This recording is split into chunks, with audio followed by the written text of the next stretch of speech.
How's it going, YouTube? It's RJ here, and I was going to be doing a review in the vein of the Mina Shido statue that I had, and I think with the Toga one as well. I won't be able to do that, I don't think, because I'm terrified of this statue. So, today we will be reviewing the Momo Yaoyorozu Bellfine statue. I like it a lot. Now, let me get into the reason why it's terrifying. She has an alternate faceplate. All of them do. But this isn't a faceplate per se. This is an entire different head. And I started to try to pull on it. And I'm afraid to break it. I don't think it's going to. It's just the sounds that it makes when you're pulling on it are not very pleasant. Because you gotta remove this, and I don't feel like yanking her head off, because I think it's in there nice enough that it's not going to be fun. And then removing the back piece of here too. I tried doing that a little bit. You can hear it. It's creaking. I don't like the head. I mean, here, we're going to just take it out for now because I really don't want to do this. So we're starting this off very wonky. I'm going to show you guys the alternate head plate with the hairpiece in first. That's what it's going to look like. But I'm not putting this on the body.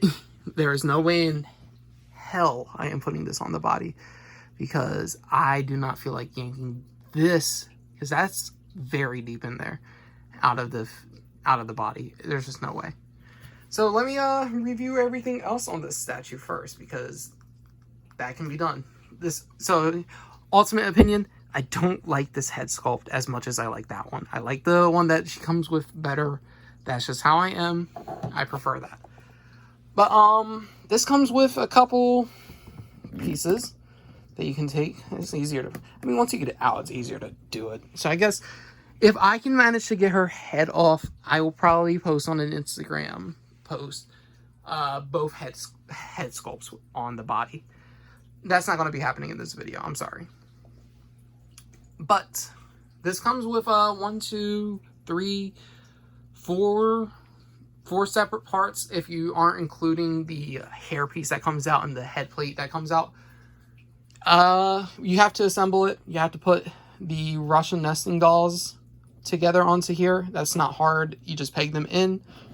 And then this right here, the staff, you can adjust it. You put it in her hand. You can bring it out lower, put it up a little higher. I prefer having it around like this, not touching the hair, but being almost touching to it. That's how I prefer to have it. And then, of course, with all the other ones, you have to put the lettering into the base itself. That's just how it is. But you have Create, that is the English name for her quirk creation. And you guys know what Momo does. If you guys follow MHA, she can create any object as long as she knows the chemical composition of it. And she can reproduce it as long as she has enough fat inside of her body. If she doesn't have enough fat, she can't produce it. That's just how it is. And that's why I know a lot of people do have a problem with her center being shown off. That's just, I understand it. Yes, she is a minor. And it's the reason why is because it's part of her character design. It's because she needs to produce all this stuff. I do wish they did something a little bit better, just for her sake, honestly. I mean, ooh, fan service, love it, but we don't really need that, honestly. We have Midnight as a character. We don't need to lewd this character. Not until she's and once she's 18, you guys go ahead, have at it, I guess. I don't care. It's just really, really weird, but whatever, don't care. Here you have the little resting place. I forget what exactly this is for her character. I don't remember exactly. Is that a book? I think that's a book, if I'm not mistaken. Yeah, I think it's a book that I think she uses to study. If I'm not, I might be wrong, because I don't really remember that as much. The character design for that, she's highly underutilized in the show. Highly underutilized, because she is probably one of the strongest characters out there with Tamaki. He is also pretty overpowered. But for her, you have just 2 metal spikes that come out of the base itself, and then you can just peg her into those. It works a lot better than having the spikes actually be on the foot, and then you peg them into the base. I like that. I prefer that. Yeah, heels are nice. Bases the same way all the other ones are, where it's their color scheme is just dot pattern. It looks really cool. I like it. The staff that she has, it's still in the process of being created. I really like that. That's a good touch right there. It's really nice. Same thing up here where she has the Russian nesting dolls, which if you guys have seen it, you've seen the episode and know exactly where it's from with the fight against Aizawa.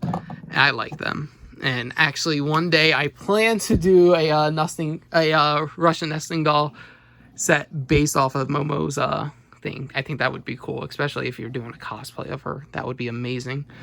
Paint job, just like all the other Bellfine ones. Wow, it's done correctly. It's done how it should be. Shock and amaze. Who would have known that a $160 figure should have been painted correctly? The lines are very clean. There is less shading on this one, though. I will say that. Compared to, let's say, Ochako, or actually all 3 of them that I have, Mina or Toga, there is a lot less shading with her costume right here. And I guess that's probably because, I mean, you get a little bit of shading in the back muscle right there, but I think the costume, I think it's mostly supposed to be, you get your shading from the light itself. You got some shading on the heel, though. I'm not gonna lie and say there's no shading. I just wish there was a little bit more, because maybe with the skin, do a little bit of shading, make her skin stand out, and that way it's just not all one solid color. It probably would make this figure stand out, because out of all the ones I have, I do think that she stands out the least. Not to say that I think she's the worst, because I don't want to say that. But I mean, I like the other ones a little more.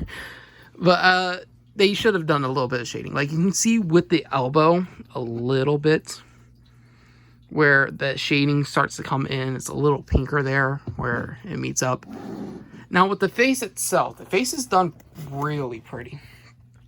I like that. It's done nicely. I don't really understand what this expression is going for.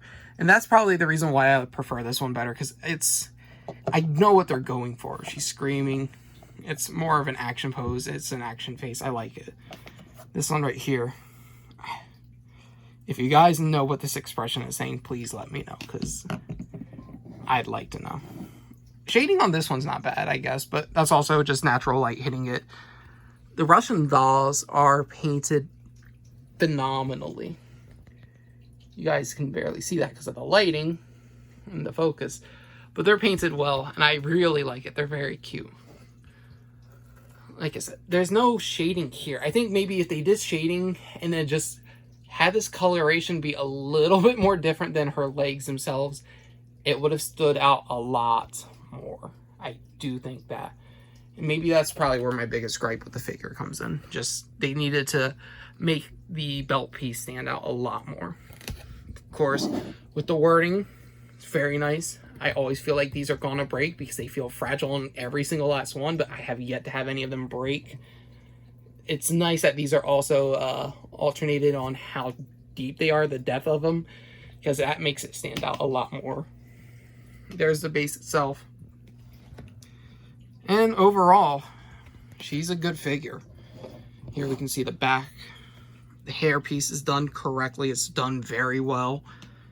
These ones I don't feel like are going to break, so that's nice. Like I said, you can see a bit more of that back shading. The book, it's a little more plain, and I guess maybe that's the biggest issue, because as you can see with the girls back there, they're not very plain, but this one's a little, stands out the least. I will say that. It stands out the least. The pose is also the only one out of all of them where she is stood on the ground completely. The other ones are a little bit more dynamic, because your dynamic pose with this one's coming from where she's releasing the Russian nesting dolls from the arm. And the other thing you're supposed to really see is, oh snap, this staff, the stick is going to be, it's growing. Her staff is growing. But it doesn't really show in action. That might be the biggest thing. That she's just not as dynamic as the others because she's pegged on correctly. But I mean, overall, it's not bad. Comparison for height, she's probably taller than the other ones. Maybe about as tall as Ochako. We can put like for my Funko collectors, this is a soda vinyl. There's your size comparison, which I think I should probably start doing. It's helps you guys realize how big these things are and when you're trying to put them in the collectibles. But yeah, I think that's really all I have to say about this figure. She just looks clean. She looks good. I love her. I'm happy. And now I just need to hunt down the other two that I'm missing. I know there is a color variant for Froppy, but I don't care for that. I really don't care for color variants. I just want to get the standard ones for these, and that's it. Now, if that color variant came with like an alternate faceplate that didn't exist in the other ones, then I'd have a different issue, and I'd want that. But overall, I'd say if you guys like Momo, go ahead for her. If you're trying to make a decision on if you want to go for any of the other three versus Momo, for the ones that I do have, Mina, Toga, and Ochako, I would say your money would probably be better spent on those if you want something that stands out a little bit more, and the painting on the other ones, the shading on there is nicer, where you actually have depth to the character. This one, I guess maybe it's just because they don't want to paint her boobs. I guess that's probably it, where you don't have shading there. I think that's probably the biggest thing. And I mean, she does have the most skin exposed out of all of them. So I don't know if they can really do anime figures, like the shading to make it natural, but still relevant to the anime. I guess that's what I'm trying to say. But yeah, that's it for the review. I hope you guys enjoyed.